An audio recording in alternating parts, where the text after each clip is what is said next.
Is this, can you hear me okay? Great. So this is our research 90 minutes. You've heard clinical, and we're going to get back into clinical after this, I believe, is the next talk after lunch. But this is an opportunity for us to talk about research that either TLC has funded or relevant to BFRBs.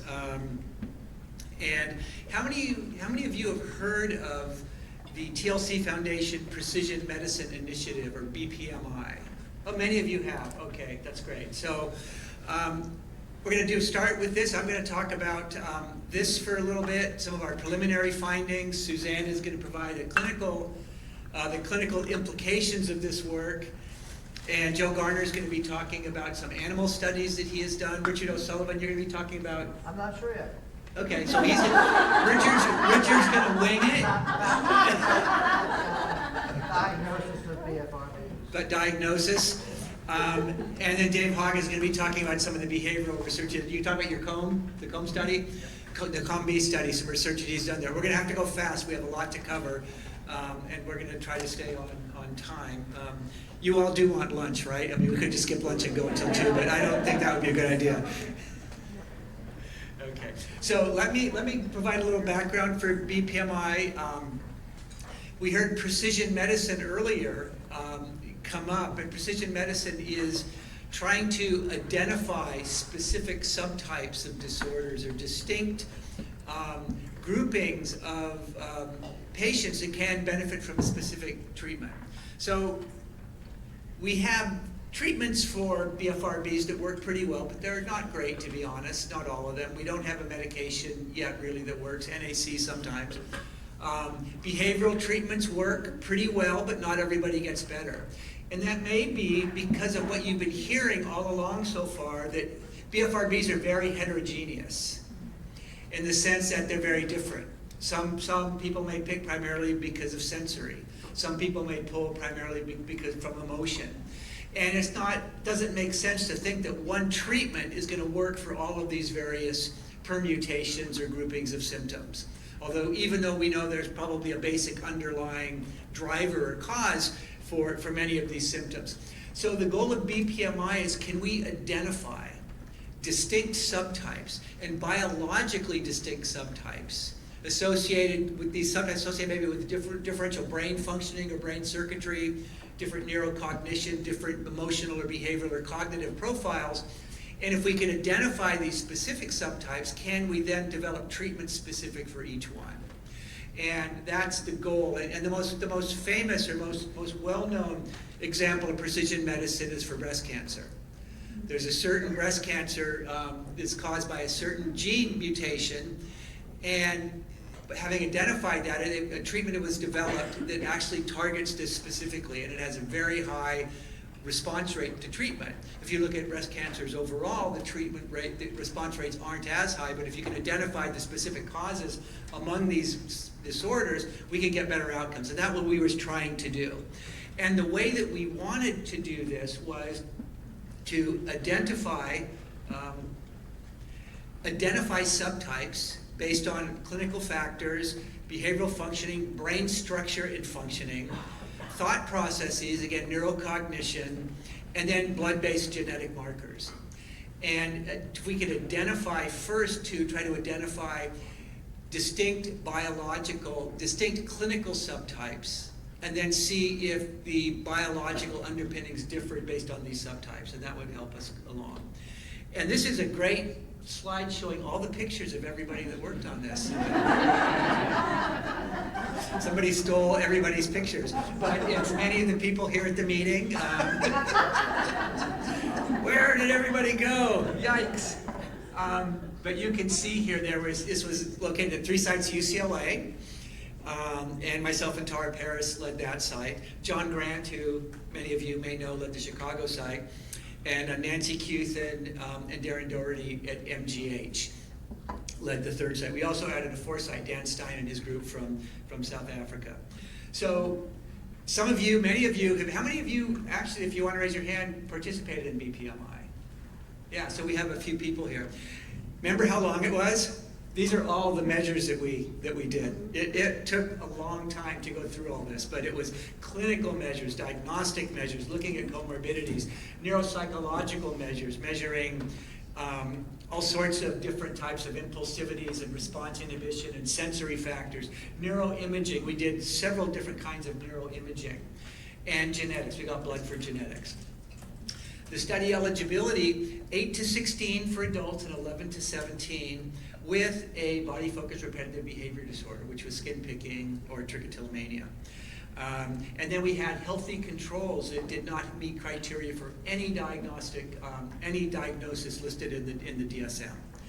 So we recruited 332 individuals for this and their families, which is probably one of the largest clinical studies of BFRBs. We recruited children, adults at all sites. We recruited children at all sites except for MGH Harvard.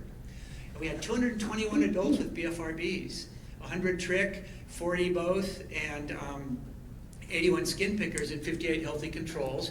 And for kids, we had 33 with BFRBs and 20 healthy controls. Again, probably one of the largest studies for children, which is unfortunate because the sample wasn't that big. But mean age about 14, these groups were very carefully matched. What did we find? So the big thing again, can we identify specific subtypes that we can then target specific treatments for? This is a paper by John Grant. We identified 3 subtypes of trichotillomania. So we threw in all the measures, were they focus pullers, urges, looking at impulsivity, looking at emotional factors, looking at mood and anxiety, and threw it all in, and we came up with these 3 subtypes. The most, first was sensory sensitive. These were hair pullers. Their pulling was focused. They knew what they were doing. Urges were low intensity, not as prominent here, but it really was just kind of focused sensory pulling. The largest group was a low awareness group. Automatic and emotionally triggered pulling, low urge, and higher levels of impulsivity. So again, maybe less aware of their pulling and maybe done a little bit more impulsively as opposed to the focus group. And then and that was the largest group, over half. And then the third group was an impulsive perfectionistic group. And these are the labels we applied. It doesn't mean everybody was impulsive and perfectionistic or low awareness, but these labels seem to be reasonably, maybe the best way of trying to differentiate the groups. The impulsive perfectionistic group, pulling to control unpleasant urges. Urges were a driving factor here. Unable to resist the urge. More mood and anxiety symptoms, more perfectionism, poor distress tolerance, and higher impulsivity. So these might be considered the more complex pullers in this regard. For the skin picking subtypes, we weren't able to do so well.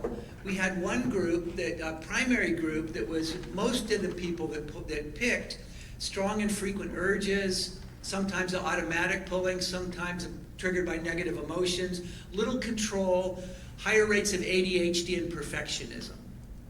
And the functional group was really just a milder version of the emotional reward. So skin picking may be more similar than maybe hair pullers, and the groups really just differed in that one was a little more severe and one was a little less severe.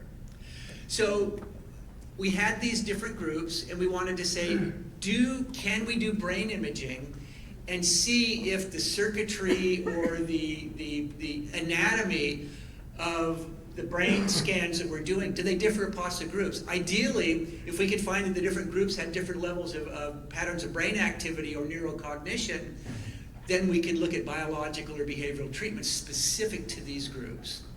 And we found a little bit of evidence for this. So when in our brain scans, what we found is that the low awareness pullers from that group had increased cortical volume in certain areas of the brain compared to the other two. And this area of the brain, the lateral occipital lobe, is associated with touch-related sensory activation. And that makes sense that if you are a puller, you're going to have maybe more well-developed or more neural activities in these areas related to sensory activation and touch, because that's not really to pulling. Now, whether this area, and when we're talking about larger and smaller volumes in the brain, we're not talking huge brains. These can be actually quite small. And we know there's a lot of variation across our brains anyway in terms of these areas. But it may be that either if I have a higher rate of touch sensitivity, that I might be more likely to pull, and we get that kind of the urge or the fingers go to the head. Or it could be if I pull a lot, maybe that area of the brain developed a little bit more. We really don't know. We don't really know the cause and effect just yet here. And then the impulsive perfectionistic pullers had a decreased volume in an area of the brain called the lingual gyrus, a little bit smaller. And this is related to response inhibition or the ability to resist impulse in the context of negative behaviors. And this is really interesting because what this means is that when I feel I need to engage in something to make a negative feeling go away, I may be less likely to resist that based on these findings in this group. And I think that makes sense also. We know sometimes we're able to resist when we're feeling bad, we're feeling negative, and we want to do something to make that go away. That really is characteristic, right? Making an urge go away, making a feeling go away. Very characteristic of trichotillomania. Also OCD and other disorders as well. But it may be here we actually see a biological underpinning for this, and it tended to be more specific to this impulsive perfectionistic group. So there's some evidence that maybe these subtypes that we've identified, there may be some biological bases for these differences, which may lead us to develop better treatments. We also looked at some other studies to see in general if we could identify brain-based behaviors in terms of activation. What I just talked about was the anatomy, kind of the size. Now, what about activation in our brains? Our brains become more active in certain areas. And what we found that in the BFRB groups, compared to the controls, we didn't find subtype differences here, have brain patterns of activation in response to certain tasks that suggested that people with BFRBs compared to controls are more overreactive in some ways to anticipation of reward or punishment. So in other words, we're very sensitive to rewards or negative, and that may override our cognitive functions designed to keep us in homeostasis or to make correct decisions. And again, I think this maps with what we see symptomatically. We pull or we pick even if we know that it's something that we don't want to do, even if we know that it's damaging. And what it comes down to oftentimes is that when you're looking at loss versus reward, people that we saw in the study compared to non-BFRB people were much more sensitive to loss than to reward, and they're anticipating losing something. So these are some interesting findings. Again, they don't translate directly into treatment. They're a little bit complicated. We found another study here that Darren Doherty did. We found that a study of associative learning, and the findings suggested that the difference in brain regions associated with habit formation, right? Pulling and picking were related to habit formation to become habitual. They may be less flexible in learning. Or in flexibility, especially with regard to situations that might be unexpected. And this might actually suggest that rather than maybe people with BFRBs are less adaptive, they're less able to roll with the tide, so to speak, as opposed to needing to engage in stress relief immediately. And again, this ties in. There's a brain basis for this, that when I'm stressed, when I'm feeling bad, or I'm having, urges to pull, I'm more likely to pull and get immediate gratification rather than try to cope through. So this all seems to really fit with what we understand. The next goals are going to be to try to turn this into better treatment targets. We also found when we looked at response inhibition, so on methods of trying to limit response. We know some people pull impulsively or without thinking about it. This isn't brain. These are not brain imaging studies. These are more paper and pencil and cognitive task studies. We found, not surprisingly, that adults with trick and skin picking showed poor inhibitory control. They're less likely to inhibit their behaviors, which again is characteristic, right, of picking and pulling. And we wanted to see if we could understand were there factors related to response inhibition that might give us some cues about how we can tease apart different styles of pulling. So we looked at this inhibitory control, poor impulse control, and we looked at it across a number of dimensions. We looked at poor focus, what we called intentional control, impulsive behavior, which would be more motoric control, and cognitive control, which is really future planning and the need to do something now regardless of the future outcomes.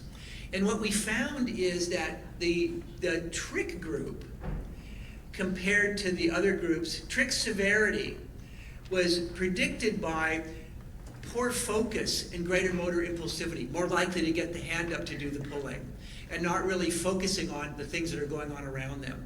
Skin picking, on the other hand, maybe that was more like an automatic behavior. Skin picking was different. Skin picking impairment severity was predicted by more cognitive impulsiveness and more avoidance of aversive experiences. And what this tells us is that for skin pickers, feeling aversive, feeling bad, feeling negative, thinking negative thoughts,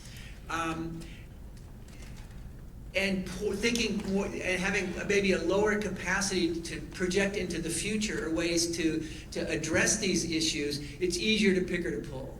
So it's easier to pick. So picking because I have bad thoughts maybe about the future and I don't think I'm going to be able to cope with these, I don't think I'm going to be able to stand it, I'm going to pick now. For trichotillomania, on average, it was more associated with I'm not really paying that much of attention and my arm is more likely to go up, less emotional, and less trying to reduce distress. So again, these are very general findings. We have a lot more work to do to really refine these, but we are finding we did find a lot of things, that these studies really demonstrated the fact that trick and BFRBs, like many other disorders, are biologically based. It's not a habit, it's not poor willpower, it's nothing like that. These are real disorders, which we all know, but a lot of other people don't seem to think that. Emotion regulation, ability to regulate strong emotions, to manage intense emotions. We found that BFRB, individuals with BFRBs versus healthy controls used more cognitive reappraisal. They tried to argue themselves out of this, which wasn't really effective, and they were more impulsive. The more that they became emotionally dysregulated, the more likely they were to pull. And skin pickers, again, it was this future planning again. When they started having these trying to regulate negative emotions, they had more difficulty trying to project into the future and how they would be able to get through this, and then they pulled instead. We looked at sensory factors, so sensory is going to be an important part of this as well. We found that individuals with BFRBs compared to the healthier group or the non-BFRB group had more difficulty struggling, filtering out irrelevant sensory input. They were more distractible. Maybe that's related to comorbid ADHD or other factors. We found that the BFRB group was less likely to habituate to unimportant stimuli. So for a lot of people, if there's something bothering you or something, you can just kind of let it go or forget about it, after a while. Folks with BFRBs were more likely to get stuck in these areas. And it may be that getting stuck in these areas and having difficulty filtering out unwanted thoughts or impulses, or unable to let them go, may lead more to pulling or picking to try to deal with these issues. We looked at pain perception because a lot of people have said, well, doesn't it hurt? Doesn't it hurt when you pull your hair or pick your skin? And we thought maybe individuals with BFRBs have higher pain thresholds. Maybe they can tolerate pain in different ways. We didn't find that. This is just one test that we looked at. Having the participants sticking their hand in an ice bucket of water and seeing how long they could keep it in the water. Not fun. We did it to kids too. Does anybody remember doing that? Yeah, it was horrible. I felt so bad when we were having people do that. But you know what? you all lasted just as long as the people without the BFRB. So, you know, we thought maybe you would be like super awesome, tolerators. Nope, that's not it. But not that necessarily is the same as the pain of pulling or picking. But we didn't find any evidence of that. And then we also looked at kids separately. And what we found with the kids with BFRBs, not surprisingly, had a poor functioning and poor quality of life across a number of different domains. And we know that anyway.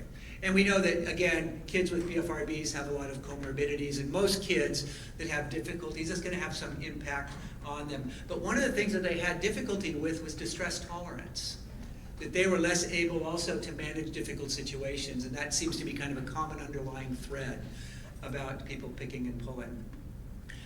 All my images went away. I don't know what happened. I had these really great brain pictures. We also found a number of imaging, I know they're really pretty, you know, the brains and the colors and everything. God, dang it, I'll have to send them to everybody. We found a number of findings when we did the brain scans with kids. And we found that one of the things that we found in an area of the brain that was associated with movement and motion, and even direction of motion. And I'm not sure how to interpret this. Our imaging person says it literally could be related to whether you twirl your hair this way or that way before you pull it. But I don't really know what that means. And we have a number of other studies that are coming out on the brain functioning. We have like 4 more papers that are lined up. This is the first one. We did find, though, that for pediatric skin pickers compared to healthy kids, non-pickers, that the areas of the brain was associated with greater subjective urge to pick.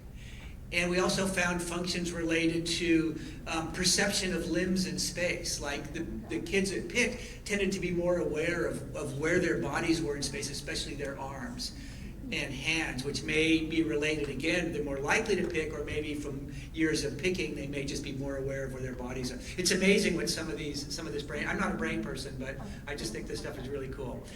In terms of genetics, we looked at genetics. We collected 320 genetic samples, and 100, and we mixed these with other repositories. We had 400 genetic samples already in place, and we have a total of about 2,000 matched healthy comparisons. So this seems like we have so many people to look at genetics with. It takes a minimum of about 10,000 cases and 10,000 controls to find any kind of identify a gene. So the goal of BPMI genetics was to start assembling these samples, and now with our sample of, you know, about 600 or 700 trick and 2,000 match comparisons. Now we can go to the OCD, we can go to the Tourette, we can go to the Depression Genetic Consortium and say, can we play? Because when you do genetic studies, you usually look for comorbidities. So the depression studies, the OCD studies, most of them measure trick also. So we can match our sample with them. So this was just the ticket to get us into the dance. And we are excited now because we have a ticket, and hopefully we will get into the dance here.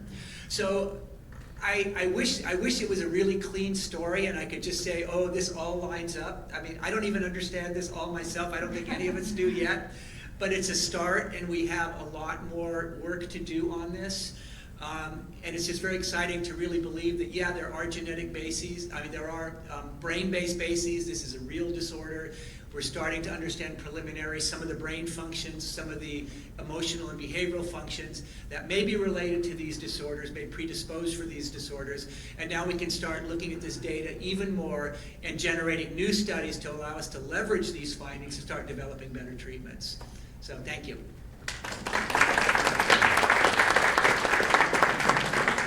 So I have the really fun part, which is trying to make sense of everything that John just described. And I am not a brain scientist, so I'm going, to use my clinical wisdom from doing this for 25, 30 years to try to make sense of this. So yes, there are clear biological underpinnings. That is huge. Now we can say, yes, this is medical, this is biological. There's data that shows that people's brains are different, and we know how they're different. There's a genetic component. We know this. What else is going on, right? We talked in the last hour about The uniqueness and the heterogeneity, that word kept coming up. So what we know from this study is that there are underlying functional processes. And the three that we kind of broke it down to were sensory regulation, emotion regulation, and cognitive regulation. People pull and pick to regulate their bodies in some way, okay? And we're going to get into talking about what that looks like. However, before we do that, there's some important mediating factors, so it's not so simple. We have to look at impulsivity. This is, can you control their impulse to say or do something?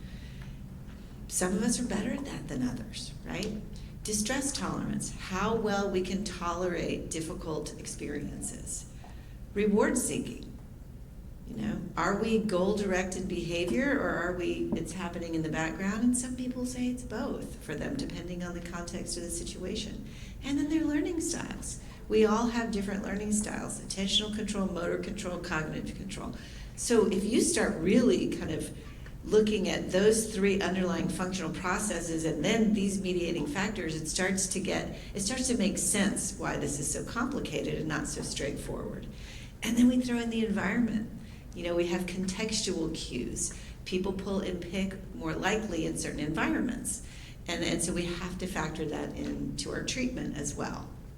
So I want to talk about the functional factors a little bit more deeply, just to explain what we're talking about. So sensory regulation, what the heck is that, right? It's sensory soothing. It's how do we soothe our bodies when we're needing that. Some people it's a glass of wine, some people it's a really soft something. Some people, do you see those rings out there up and down your finger? That's my favorite. But what do we do to soothe our sensory nervous system? Sometimes we need increased stimulation. We need to be energized, like a cup of coffee when we're understimulated. Sometimes we need to decrease our stimulation. We want to relax, we want to calm down. Reducing unpleasant sensory experiences, and this, for people who pull and pick, it's a hair that's wiry or bumpy or short or different in color or texture or out of place. It's a bump. It's something that feels different, looks different, doesn't belong.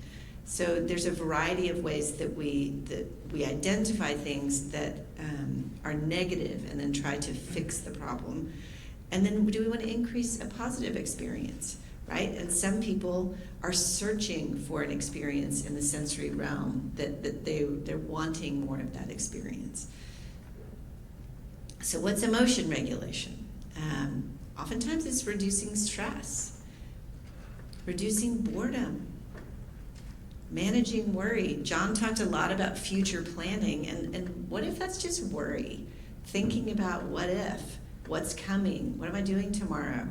And if I don't have great executive functioning, that's a problem, because I haven't prepared for what I have tomorrow. And oftentimes people with BFRBs aren't great with executive functioning, which goes with ADHD. And so then it gets really messy. Procrastination, which oftentimes goes with poor executive functioning. I haven't done 5 things that I'm required to do before this thing tomorrow, and now I'm in a pickle. And now I don't have enough time to get it all done. What am I going to do? And so all of this matters, right? Increased satisfaction, and a lot of times pulling and picking is about increasing a positive. Emotionally, it feels good emotionally. This is the gratification. This is, I got the big bulb out, or I cleared away, my part, or I got all of the errant eyelashes out, and now they're all sticking the right way. So this is a feel-good, a satisfaction and gratification. And then there's always, I say always, most often increased guilt, shame, frustration, and hopelessness, which can then lead to more BFRB activity, right? So then we get this vicious cycle. So the emotion regulation is huge.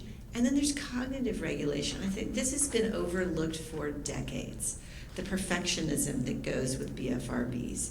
If I could just fix this one thing, if I could get all the blemishes out, if I could make my skin smooth, if I could make my nails not jaggedy, if they could feel smooth, if I could get all the dead skin off my lip and then it feels smooth, if I could get all the coarse, bumpy, wiry, gray, there's a belief about it, right? Much pulling and picking is associated with worry and future prediction. anticipation of what's coming, kind of catastrophizing the future.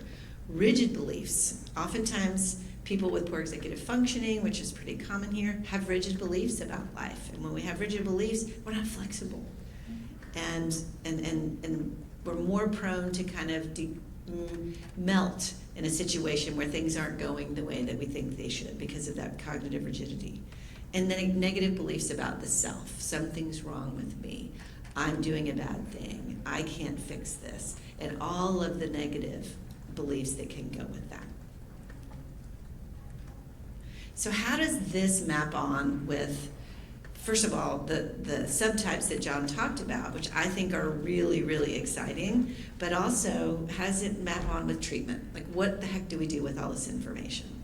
And, you know, the way it was broken down in the BPMI was, you know, hair pulling has these 3 and skin picking has these 2 subtypes, but there was a lot of overlap. So many people did both. So it was a little bit hard to put them in this category or that category. And so it may be that these 3 subtypes actually explain for both. So I would be open to consideration for that. But because in the BPMI we said for hair pulling, let's talk about hair pulling. Sensory sensitive.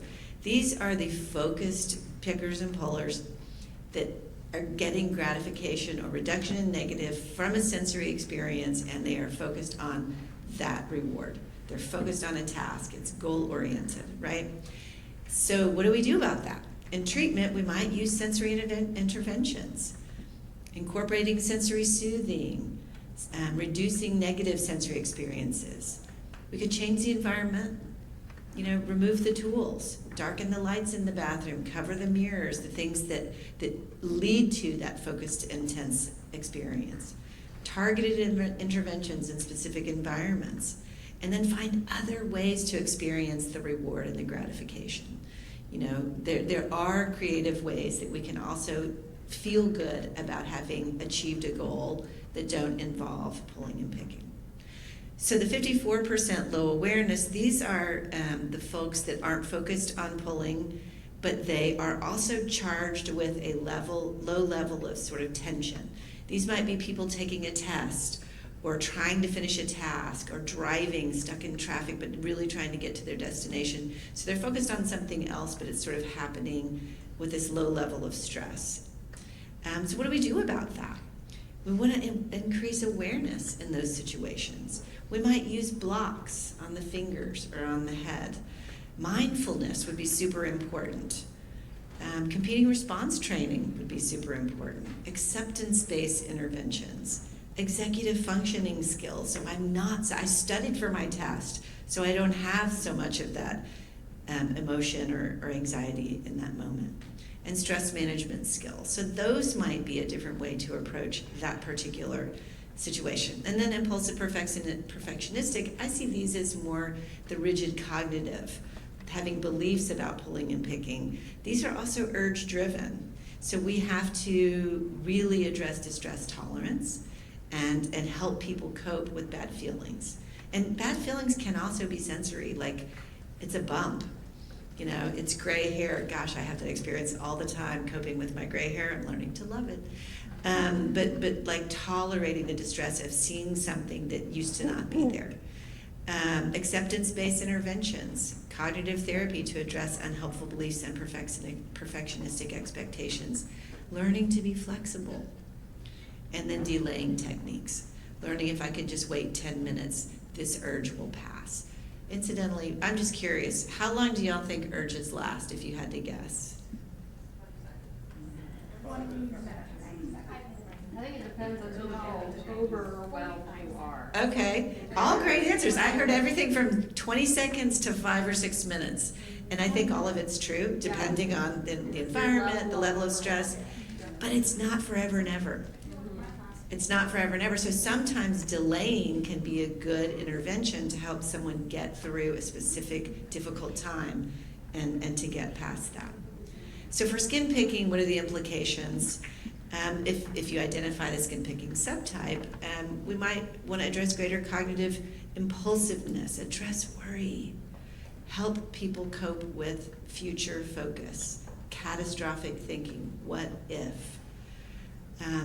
Avoidance of aversive experience, practice acceptance, tolerating difficult experiences. And then it was shown that comorbid trichotillomania with skin picking made things worse. So be aware of this comorbidity and how it affects the overall severity, and take that into consideration. Sometimes we have to treat all of it. So what did we learn, right? So what we learned is 100% treatment has to be tailored to the individual. If we haven't said that enough in the last 3 hours, I'll say it again. There is no cookbook approach. So we have to tailor treatment. But there are some things that are true regardless, okay? So preparation, this is what I almost always see gets missed. And it makes me sad in research studies when it gets missed, because it makes it look like the treatment didn't work. And sometimes the treatment doesn't work because we forgot to get the person on board for treatment. We didn't bring him to the table, and that's on us, right? We didn't tell him, this is gonna be hard, and let's talk about that. So we have to prepare people for treatment, right? We have to address readiness. Not everybody's ready. Just because they're in my office doesn't mean they're ready to do the work, and that's okay. We can work on that, right? Address comorbidities and set realistic and goals that are from the person. Not my goal, your goal. And what does that look like? And how can we work toward that? So we have to prepare. We have to do the foundational work before we start treatment, or we're gonna fail. And then that person learned that treatment didn't work. That's bad business, right? We are teaching them the wrong things. Okay, so that's number one. Number two, we have to address lived experience. And oftentimes therapists miss that. They jump right into fixing the problem, and they forget this is a human being that might have had 10 monster drinks that day, and we have to talk about that, right? So it's all very important. So increasing self-acceptance, improving self-compassion, and being kind to oneself, and then improving a sense of common humanity. These are human issues, not you issues. We all are regulating our nervous system, our emotional system, our cognitive system, and how can we do that better? So next steps. There's a lot of data left to analyze, and I charge you guys out there with coming to us. Look at this. What do we need to look at? What do we need to study? Because we have a mountain of data. Merging BPMI genetic data with other data sets, continuing the validation of these clinical subtypes. Are we on the right track? Are we on the wrong track? Identify biological, cognitive, and clinical treatment targets. Obtain funding to test them. All of this needs testing. And then develop and test precision-based assessments and intervention protocols, which is what we're in the process of doing. So anyway, I'm going to hand it off because we have a lot to talk about, but thank you so much.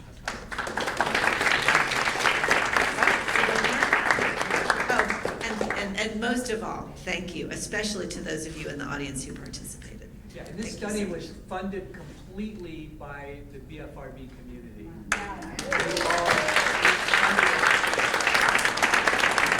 Really unique in science, I think, for the community to step forward, because NIMH would pay for this. Aren't there videos when you first delivered the results of this?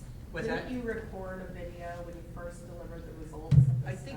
think maybe for like the earlier virtual conference, we had a virtual conference, I think there were some I talks on remember this. seeing a video when it first concluded Yeah, I and think- you presented. I remember watching you. Yeah.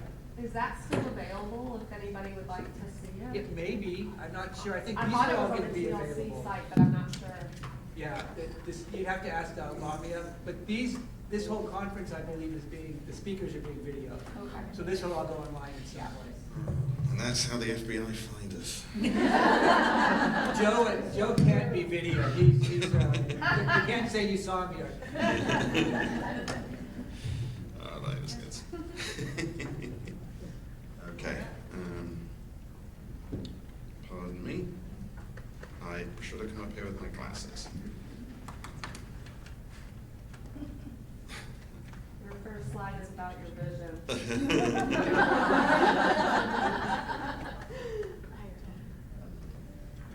Okay, is this gonna come on, do your thing?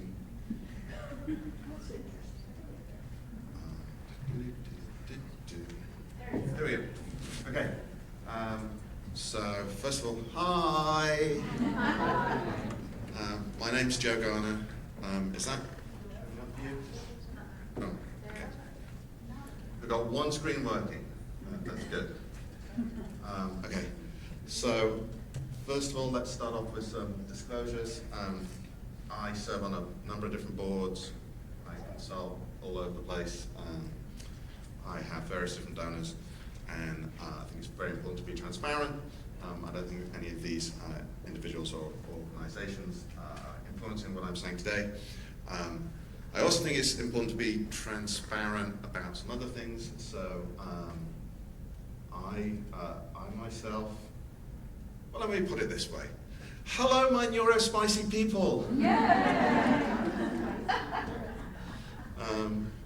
So neurospicy may be different ways from you, but I think it's very important that you know that there's some neurospicy people up here too.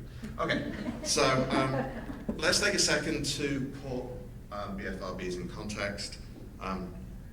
Charlie covered a lot of this earlier, but I think it's really important for you guys to just recognize how undiagnosed, underfunded, under-researched, and untreated these disorders are, okay? By any good estimate, there's about 12 million women in the United States suffering from trichotillomania right now. So you should be pissed. You're allowed to be pissed. Please be pissed, because that is the only way this is going to change. We don't have good treatment options. There's no psychoactive drug of choice. Behavioral interventions pioneered by Charlie and my long-term friends and colleagues here are the treatment of choice if you can find a provider who has space, who is nearby, and as we know, that's very, very difficult. There is this mysterious compound, N-acetylcysteine, which is a food supplement, which helps actually about 50% of patients, and for people like me who research and develops psychiatric interventions, that's crazy.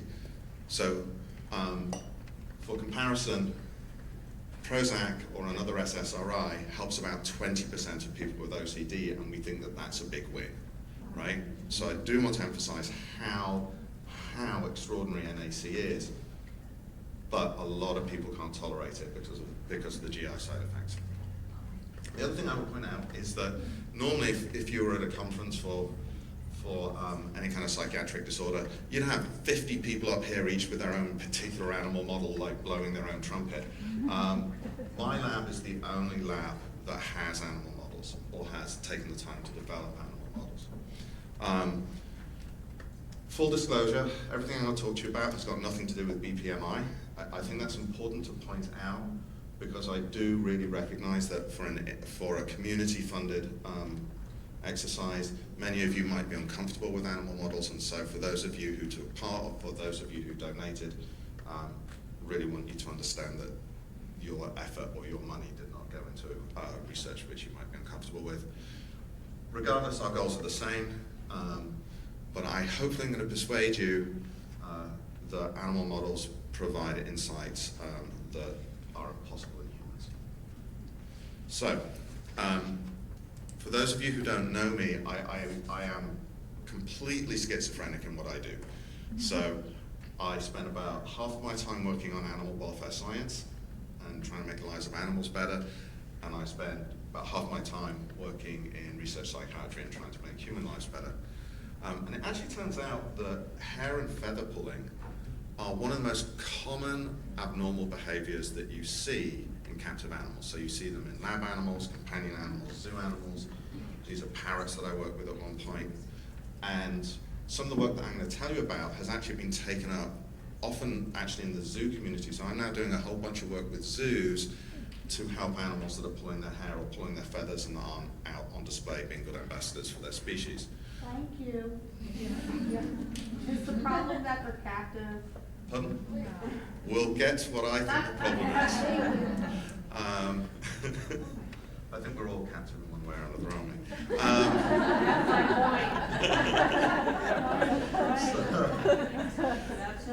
we? So you see these behaviors everywhere in mammals and birds. It's really extraordinary how widespread they are. And the other thing that's really extraordinary is when you look at the description of these behaviors, when the research has been done, they're incredibly consistent. They are female biased in animals. They onset around sexual maturity. they're stress related. And here's the really fascinating thing, almost all of these animals orally manipulate the feather or the end of the hair after they picked it. Sounds Just familiar. So we're parents. Right, so, well, I mean, like, you should see mice do this. It's absolutely crazy. All right, so speaking of which, on to mice. I probably shouldn't be using the word crazy either, but neurospicy disclaimer, I can use bad words. So, in mice, we call hair pulling barbering, and barbers pull idiosyncratic patterns. So we've got a little cage of mice here, and you can see that 3 of these girls have very similar missing hair patterns, and here you have one beautiful mouse. Well, she's the culprit. And the best example of this is when you see mothers pulling the hair from their pups. So basically, as the pups are on the teat and they're nursing, she is getting at every single hair she can reach. And they also pull from themselves. And so, nobody knew this before we did our early work on this. So that's our model of hair pulling. And literally, I don't think it's a big secret, Stanford is the single largest mouse facility in California. I have access to tens of thousands of animals. I can go and like, oh, your mouse is pulling out hair. Do you want it anymore? No. Okay, so I'll take it. So it's a very particular form of like population-based medicine that I do.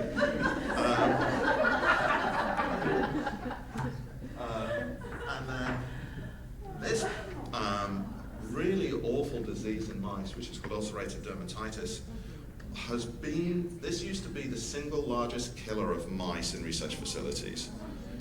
And the vets just assumed that it was an infection of some kind for a better part of the last century. And then we were like, well, what if it's behavioral? And so we actually wound up developing a behavioral intervention that has completely eliminated this behavior. And so now the leading cause of death in mice in mouse facilities, thanks to a really wonderful resident of mine back in the day, is no longer the case. So again, what we're doing doesn't just help you guys, it really helps the animals as well. So, here's my goal. My goal is to, cure would be nice, but couldn't we just predict and prevent? Wouldn't that be awesome? And that's what I'm focused on. So the catch-22 here is from, say, Doug Woods and Chris Lesler's work. We know that the average patient goes several years, I think it's better than 15 years now, given the increased awareness, before seeking help. And so I can put you in a brain scanner, and I'm not dogging on the BPMI here, but like I can put you in a brain scanner, but that tells me nothing about what was going on with you physiologically when you started. And this is where mice come in. So yes, I work with mice as if they're human patients. I don't think of mice as little furry test tubes. I think of them, though, as little furry time machines. So a lot of what we do is incredibly painstaking, but literally step by step, generation by generation, we can work back in time and look at animals as they're going through puberty and look at their physiology and begin to pick out what is going on with them that's going to lead them to pull their hair out or pick at their skin months later down the line. So before you can do that, though, I mean, this is awesome, but let's make sure this really is trick, right? So what we're doing here is population-based medicine in mice. And so the first thing that we did is, you can do it, awesome, was something called epidemiology. So we just look at a huge population and we ask what's predicting barbering. And in that case, being female, we see an onset of sexual maturity. It's exacerbated by breeding, it's exacerbated by stress, and we see self-plucking as well as other plucking. Sound familiar to anybody? Yeah. Okay. We had several questions in the previous session about stereotypies. In the autism world, I do a lot of autism research. There are neuropsychological biomarkers that are tied to different kinds of repetitive behavior. So we figured out how to do that in mice and confirmed that the mice that are pulling out hair show the biomarkers that are unique to trick, and do not show the biomarkers that you would see in autistic kids or that you would see in OCD, which are your two competing sort of common diagnoses. So yeah, the same circuits in the brain are involved. Okay, we're on a roll here. Brain chemistry. Well, impulse control disorders typically show abnormal serotonin metabolism. Guess what? So do these mice. And then finally, do they respond to NAC? And the answer is yes. So I'm going to toot my own horn here. I do not know of an animal model that is better validated than this. Thank you. Very little to do with me. I would point out that we're already about 15 years into this research program, and God knows how many students, and like, I just raised the money, honestly. I have a lot of brilliant people who've worked with me over the years. Okay, now let's use them as time machines. And so as we were using these mice as time machines, as we got further and further away from the onset of the disorder and closer to, or the presentation of the behavior, and closer and closer to puberty, what we saw was that these mice look like they have metabolic syndrome.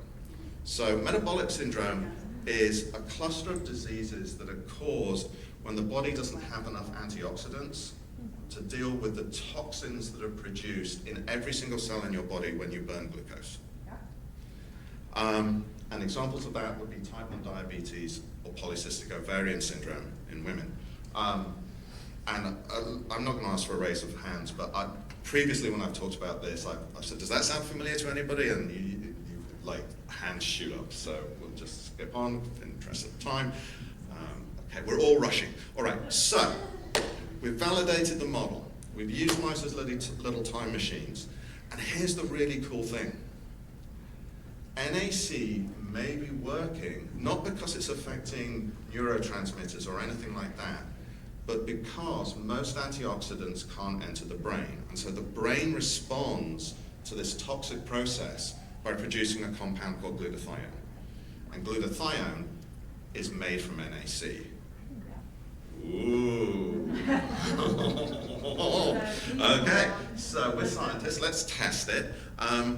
So first of all, the mice that are pulling out hair show elevated, what we call redox biomarkers, consistent with this toxic process.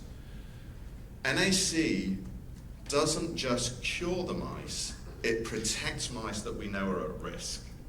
Now, we could never in a million years have done that in humans, right?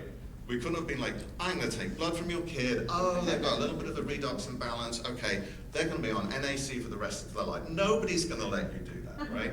This is where mice come in. And this is also where mice come in. We can go in, we can make these really subtle alterations in their diets that elevate or decrease the redox balance of those mice, and we can turn these behaviors on and off with diet. Is it lower glutamate induced food? The whole glutamate thing is, let's talk about it one side. The thing, well, this is also, so again, with all niceness to my friends over here, psychiatrists often don't listen to patients if what their patients is telling them are not psychiatric dogma. I wouldn't, I mean, I'm not a psychiatrist. yeah, well, I know. You can believe me, I work with psychiatrists. And so one of the things that you guys were consistently telling us was that sugary foods made you worse.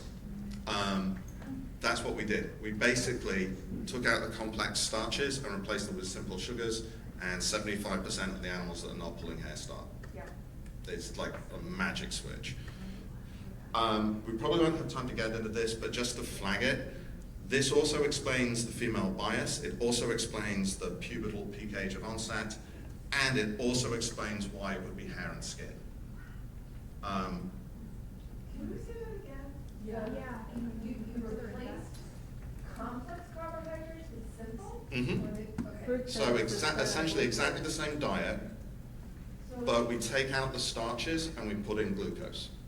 So you have the same energy balance, you have the same, what we call a macronutrient diet, but if it's peaking insulin, then it's causing this. Peaking insulin causes, there's a lot of biology. Fructose instead of glucose. And That's simple. fructose doesn't help much either.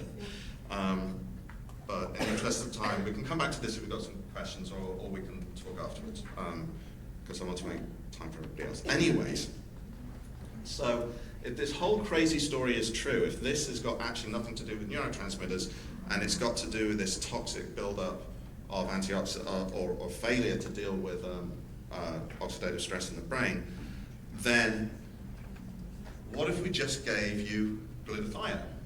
And the problem is that glutathione is absorbed by the liver and would never get into the brain.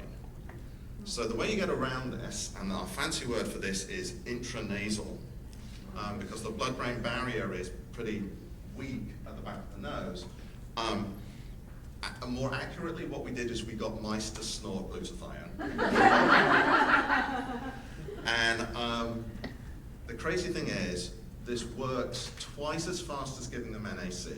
You get the same overall response rate. So here are our mice that we got to snort glutathione. Things I do with mice. I mean, I train mice to pee in cups for these experiments. I'm not kidding you. Like, we try and do everything as non-invasively as possible. So these experiments do actually involve mice peeing in cups, but we can talk about that. And here's your NAC-treated mice. And so we were on a roll, and then COVID happened, and it has taken us probably 4 years to recover from COVID. That's pretty typical. So what I want to finish up is by telling you about 2 studies that we've just finished up. There's the first stuff coming out post-COVID. So we first published the epidemiology data that began to establish this model in 2004. The most important finding that we got from that was that females are more likely to pull than males. Because that sort of debunks this whole idea of, I mean, not debunks it, but there's a biological thing there. Even if men are better at hiding hair loss than women, there's still a biological thing going on. Now, those data were collected over 200 years ago, sorry, 20 years ago. That's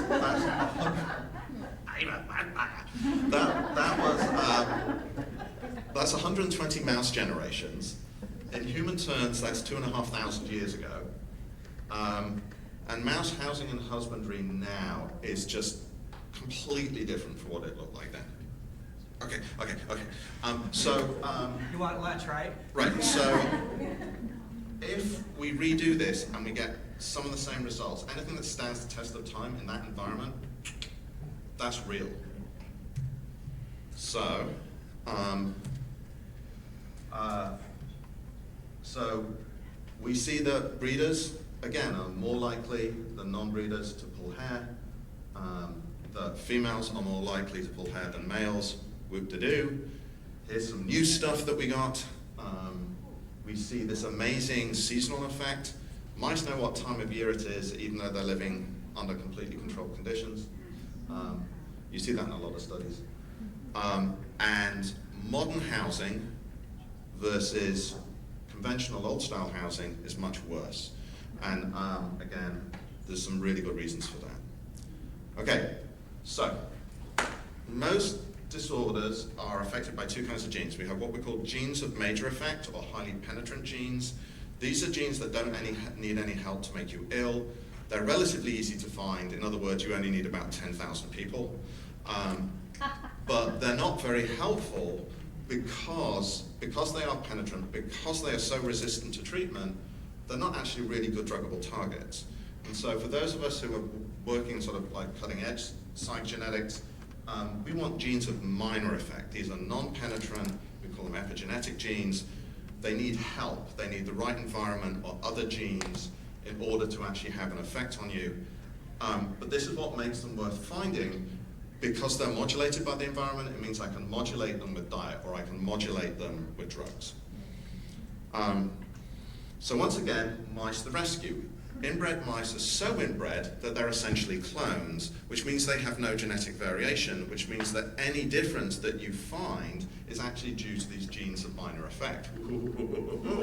So you can look for genes that are turned on or off, or you can be extremely sneaky and scrappy, which is basically how I like to do my work.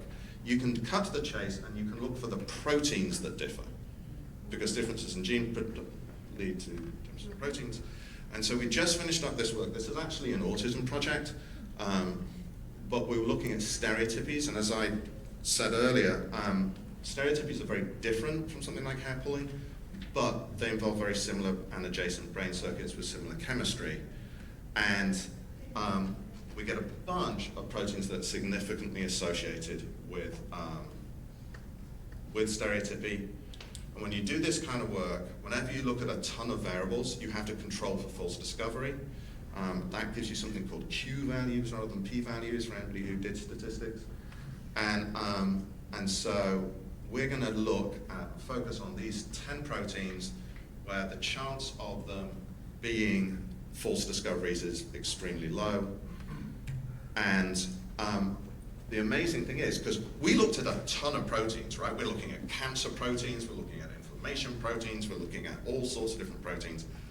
These proteins all are either redox-related proteins, woot, I could not have made this up. If I was faking my data, I'd have added more variability than this, let me put it that way. And also dopamine-related. So here's the thing. Dopamine is concentrated in the circuits that we know are involved in trick and stereotypies, but it's not just a neurotransmitter. Dopamine has a whole separate secondary biology as an oxidative neurotoxin. And so this might explain why drugs that are affecting dopamine receptors do not help trick. But dopamine could still be involved because it is central to this toxic process that's killing these cells off in your brain. And that's definitely what this protein result tells us. So what's next? This is great, wonderful story, Joe. Mice aren't people. So what we're doing now is working with John and Tara to try and replicate some of this work, because if humans have these same biomarkers or have these same protein biomarkers, then we're off to the races, because we already have a protective intervention, we already have a new drug to try. So hopefully I've convinced you, sorry if I took too long, John, hopefully I've convinced you that working with mice is actually more than just fun, and it's actually helpful. Hopefully I've shown you that it does help the animals as well. This is 25 years worth of work in, it was meant to be 20 minutes, probably more than 20 minutes, sorry about that. I can't thank everybody. I think the most important people to thank here are mice. And if you want to find out more about what we do in this interface between animal welfare and human welfare, then this is the center that I run at Stanford. So thank you very, very much. I'm sorry. So 1 minute per year wasn't bad, was it? So we started late. We're going to clearly go late. I think lunch starts at 1. Presumably we'll still be there at 1:15 or 1:20 for those of you that want to stay. You hear the last two talks. If you're really hungry,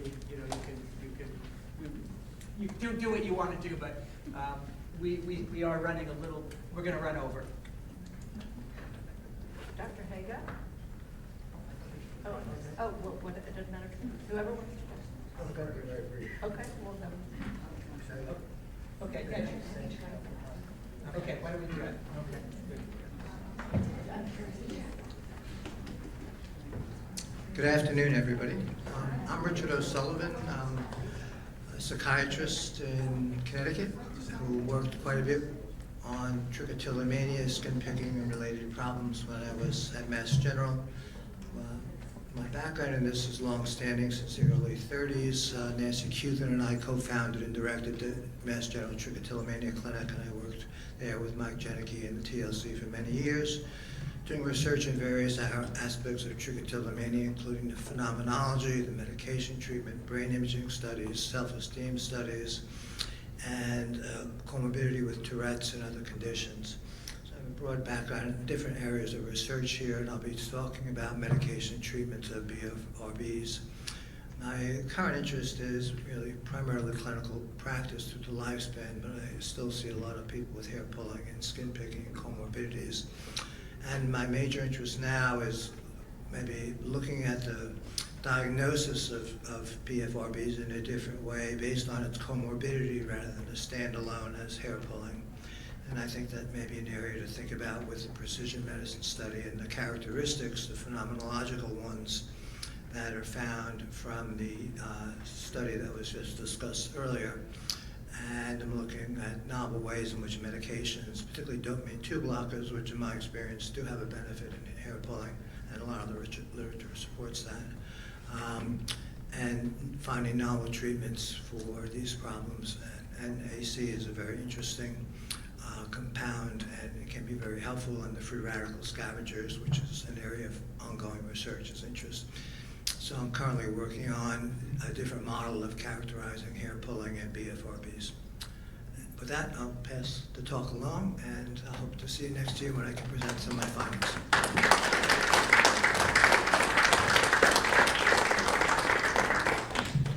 Is this the, yeah, this.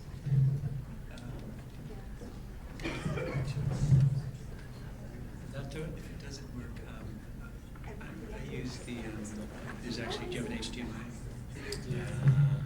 Yeah, that worked, That worked? It did work? Oh, okay. And it's not working on this one, right? That one did fix it. Oh, it did? Okay, okay. As the world's lowest tech person, I am dependent upon others to figure it out. Okay, I am totally accustomed to students leaving while I'm speaking. So if you want lunch, go for it at any time. I'm Dave Haga. I'm from American U here in DC. Anyone from out of town? Okay, well, first of all, welcome to our home. But also, you are welcome. We had 11 straight days of rain recently, second longest streak in history. I contacted Mayor Bowser and said, this is unacceptable for TLC. We demand a nice day, and it worked out pretty well today. Okay, I'm going to save time by not describing the Cohen model of treatment. A lot of what Suzanne was describing, I think, is quite consistent with the Cohen model, so suffice it to say, the behavior therapy approach individualized for the specific hair puller, and based upon a functional analysis of what triggers seem to be particularly important for that person. So if you want more information about Cohen, you can ask Ruth or Charlie or Suzanne afterward. But in terms of the research we've been doing on the effectiveness of Cohen, which has been supported entirely by TLC, so I'm certainly very grateful for that support. So we started with trying to operationalize the treatment itself, that is to put it in a form that could be studied in controlled research. And so we developed, or I should say the three of them, developed a manual, revised it based upon feedback from patients and therapists, and created an adherence measure for the therapist. So is the therapist doing what they're supposed to do, session by session, so that we actually know, not only what was intended, but what really was done. And tried it out in an uncontrolled study first with 16 hair pullers, and the results generally look good. The effects were large. People decreased their symptoms quite a bit.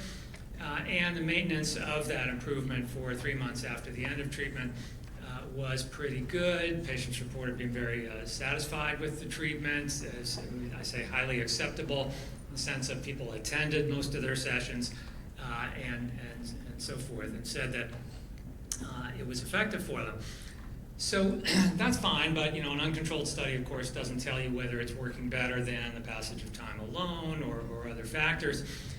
So we next went to conduct a randomized trial. This was done in collaboration with the Behavior Therapy Center of Greater Washington, and at 2 sites, at American University and the University of Chicago, with John Grant and his research group. This was 36 adults with trichotillomania, and they were randomly assigned to either receive a 12-session comb treatment, individual treatment, immediately, or at first just get to what we call minimal attention control, this concept borrowed from Nancy Cuthan at Mass General, where you're hearing from somebody every week, but it's just a brief call, checking in, making sure things are going okay. It's not actually giving very specific input on how you might reduce your hair pulling. And then those people in the minimal attention condition, after the 12 weeks were over, then they got comb as well. So we did treat everybody, but the controlled portion of the study, only half the patients are receiving comb. And the results were not the same across measures, probably be the simplest way to put it. But comb was significantly better than minimal attention in that 12-week period in reducing self-reported symptoms on the Mass General Hospital hair pulling scale, not, however, on interviewer-rated symptoms, interviewers who do not know which treatment the person got. Another indicator of comb's greater effectiveness than minimal attention was on the percentage of people who became completely abstinent from hair pulling, who were not pulling their hair at all by the end of treatment, which was about a quarter of them in the comb condition and nobody in the minimal attention condition. Followed people for up to 6 months afterward, and again, the maintenance of effects was reasonably good. And then I'm going to come back to this in a couple of minutes, but we did find a difference that the results were better for people who were treated by therapists who had experience working with people with trichotillomania before the project started. So everybody got trained and supervised by Ruth Gollum during the trial, but some of them also had worked with people with trichotillomania previously, and those therapists got better results. So it's a small sample, it's tentative, small sample of therapists as well. And we didn't have random assignment of therapists. It was kind of convenience of how things fit in the therapist's schedule, but suggesting to me that this might be something to look at more closely. So I'll come back to that. I don't know if anyone recalls, but a few years ago, there was a pandemic that affected everyone, and this was roughly 2 years after we had completed the randomized trial. And so my students, Megan Flannery and Allison Coyne and Emily Carlson, decided it would be a good time to find out what was happening with the people who had been through our trial. And now, about 2 years later, we're coping with the pandemic, and we got about 2/3 of the patients to participate again in a study, and they were still doing a bit better than they had been before ever starting the trial, but not as well as they had been right after it was over. So it's kind of like halfway back to where they had started. And then we also interviewed people, not just how are your symptoms these days, but what impact have you noticed from the pandemic itself? And this was in the summer, late summer of 2020, so it had been, in this country, maybe 5-6 months of the COVID-19 pandemic. And it was interesting, most people said it had affected them, affected their hair pulling in some way, but not in a uniform direction. Some said it made things worse. I'm more stressed out. I don't have this constraint of worrying about people seeing me because I'm working at home, so I'm just, when I have an urge to pull, I don't resist it. Versus other people saying, no, things are better. Like I used to stress out about what people thought at work or whatnot, and now I'm not concerned about that. And so my anxiety is down, and I'm experiencing less hair pulling. So it really could go either way, though most people did report that the pandemic had affected them. And encouragingly to me, about half the people in that study said they were still using strategies their comb therapist had suggested to them. And so for a couple of years after treatment, that's not bad. So obviously the treatment is helpful, it's better than nothing, but it's not helping everybody. So when we say a quarter of people have become abstinent, that leaves a lot who of course did not. So we got interested in how could we predict who is going to benefit most from this treatment. And this did my heart good. As an old person myself, I was very heartened to find that one predictor was that people who were older tended to, I don't know why I said older at baseline. If you're older than other people at baseline, and then 3 months go by, you're still older than those other people, unless one of you is like hustling and aging faster.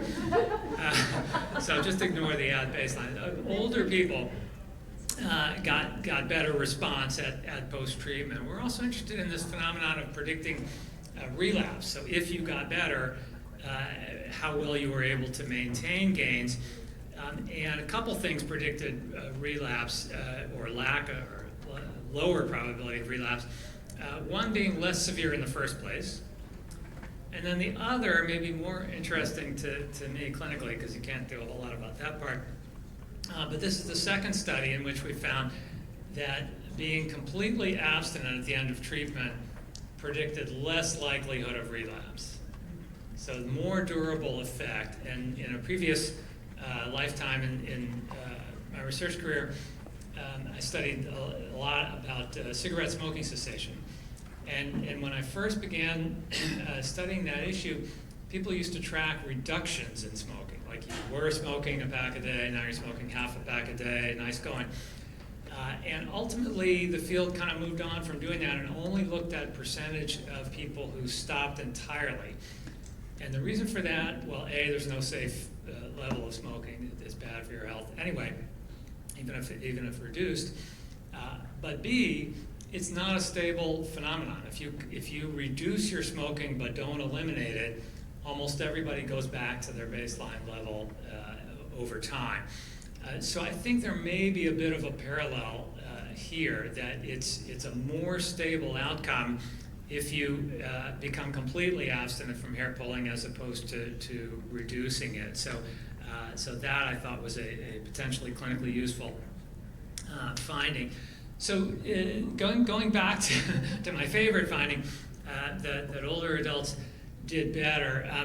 In a study of 36 people, predicting response, it can be fairly fragile and dependent upon a small number of cases. And in this particular study, that particular predictive finding, it was pretty much entirely dependent on one superstar patient. A 69-year-old, if you take him out of the data set, you no longer see the effect of OS. So I got really interested in this and recommended to my students that we follow up with this man. So a 69-year-old who had trichotillomania for over 50 years, had never received treatment previously, any formal treatment anyway.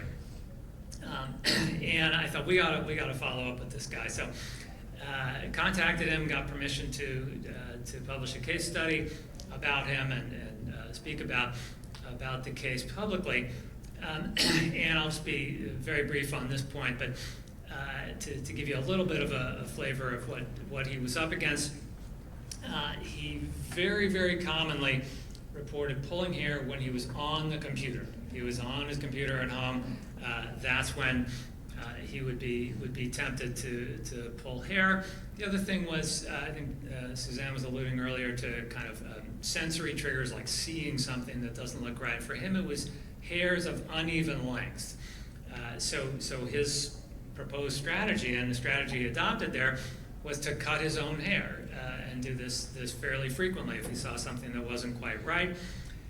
His other thing was he applied this rash ointment copiously, like all the time, all over, any place, because his own experience was, I don't want to pull hair from something that is covered with ointment. It doesn't feel right. That would stop him from doing it.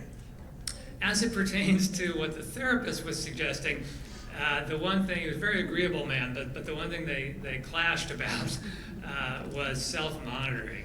We were encouraging a lot of self-monitoring to help support this functional analysis of hair pulling. We need to get information about your urges. We need to get information about your episodes of pulling. And I'll never forget his looking through his chart in preparation of the case study. one of the self-monitoring logs said, only the second day of this tracking, and already it's tedious. And, it wasn't his thing. Did not love doing that. So his perception was, I know what my pattern is. I don't actually need to do this in this great detail. We do find regularly in trichotillomania and other areas of behavior therapy research that the people who do homework more also get better more, which only makes sense, right? You're in treatment 1 hour a week typically, 167 hours you're doing other things. So it makes sense that working on it in between sessions would be important to keep extending these gains. But there's an exception to every rule, and for this guy it was not the case that doing self-monitoring proved to be agreeable for him, and he did indeed start to waver on adhering to that. But it was a huge success, and the iatrogenic part was publishing a case study about him. We would never have known this except that we wanted to go back to him for permission to do this. And 2.5 years later, in the process of getting his consent to do the article, we found out that he had just recently resumed pulling his hair, and there were various stressors in his life having to do with moving and things like that he perceived maybe accounted for that. But he was, again, very optimistic about wanting to try things. He was going to wear a headband and so forth. But one takeaway from this case doing so well for quite a while for me was a setback eventually. The fact that the results were not permanent does not mean it was of no value. I think in some areas of life this is pretty easy to see. If I don't know, learn progressive muscle relaxation and become less anxious for a couple of years and then have a period of anxiety, I don't think all that time was useless. Or my personal favorite, if my dental hygienist ever should happen to watch this tape, I have been flossing, okay, of late. This is something she went over and over and over, and I was not adherent. And I finally started doing it, and I think it's helpful. But if a couple of years from now I get another cavity or something, I'm not going to go back to her and say, like, you must be in cahoots with Big Floss, this is bullshit, it doesn't work. I said, okay, it worked, it's just that it worked up to a point, not necessarily for the rest of my life. I might have to, at that point, double down on and go back to, I don't know, what do? Floss harder? Not sure. But so one avenue we're pursuing is this issue of, well, who benefits most from the treatment versus who maybe needs adaptation of the treatment to in order to really benefit. The other thing I want to come back to is the other side of the equation, the therapist. So as I said, in our clinical trial, the relatively more experienced with trichotillomania therapists did better, but just being experienced doesn't help your patient. It must be something you're doing. So we want to look at in our coding, the videos, to see what are they doing better. Everybody was following the manual, everybody scored high in adherence. We know they're doing the same techniques basically, but the experienced therapist must be doing something better, and we want to look specifically at that. And a lot of the ways we looked at, there wasn't any difference, but the areas where there were differences, the experienced therapists were better than the less experienced therapists at reviewing the homework and integrating it, the data that come from the homework into the session itself. It's one thing to say, and I do a lot of clinical supervision with new behavior therapists in a training clinic outside the context of trichotillomania specifically. It's one thing, and I see that all the time, it's one thing to say, okay, let me see what you did. Okay, neat, good job. And then run the session, and never the twain shall meet. You really want to be able to take what you learn, what the patient has learned from that process of what they've been working on, their monitoring, their skill practice, whatever it might have been, and actually bring it into what you're doing in the session. And the more experienced therapists were better at that. Setting and refining goals, fostering motivation, some of the things Suzanne was alluding to earlier, the more experienced therapists were better. at that, tying the interventions they're suggesting into the case conceptualization, giving good, fitting homework that really corresponds to what we're learning in this session, and then managing the time, not interfering with people's lunch, and actually staying organized were things the experienced therapists were better at. And then one odd finding to me, this is one, we haven't submitted this paper yet in part because I want to figure this out and be more confident about what it means. The inexperienced therapists, so the ones whose outcomes were not as good, were actually rated by our coders as better at addressing non-adherence. So when the patient has not done what you've asked them to, is the best, which I always think of as a really, really important behavior therapy skill.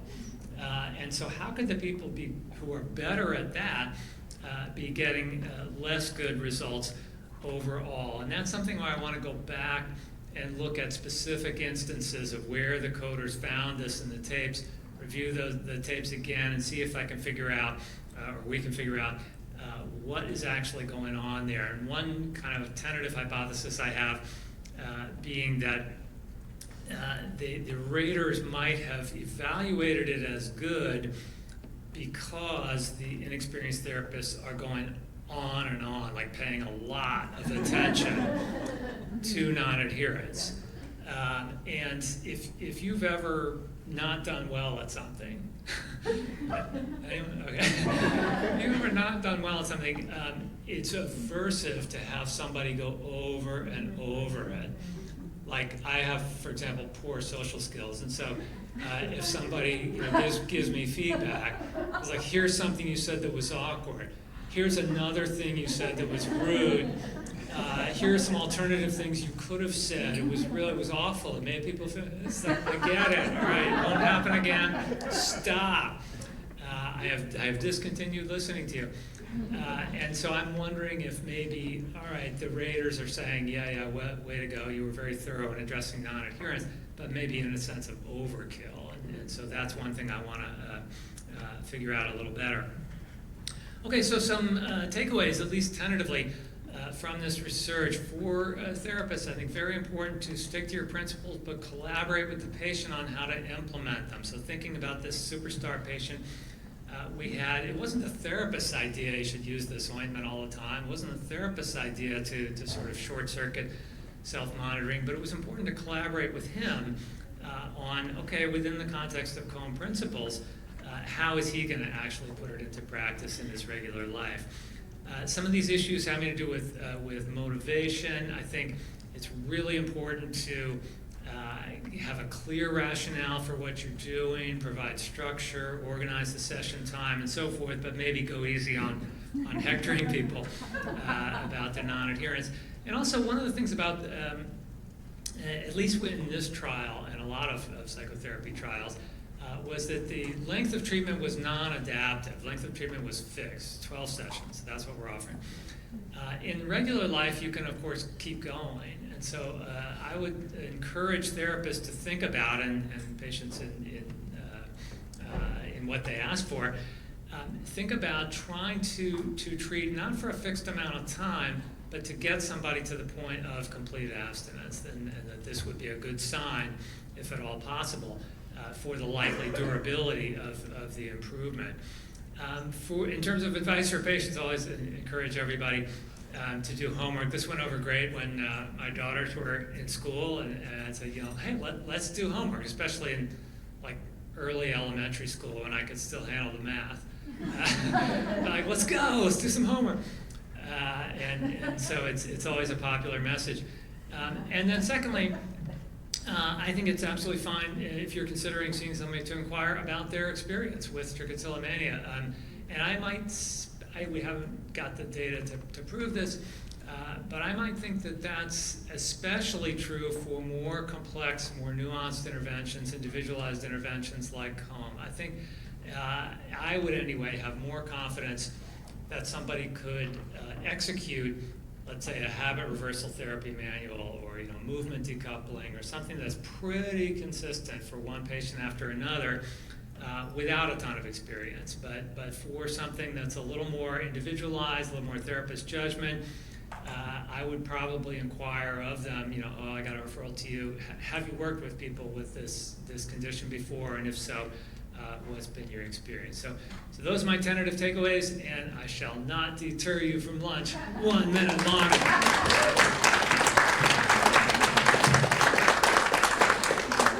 Thanks for staying long. I hope it was worth it. It was to us. It was really great.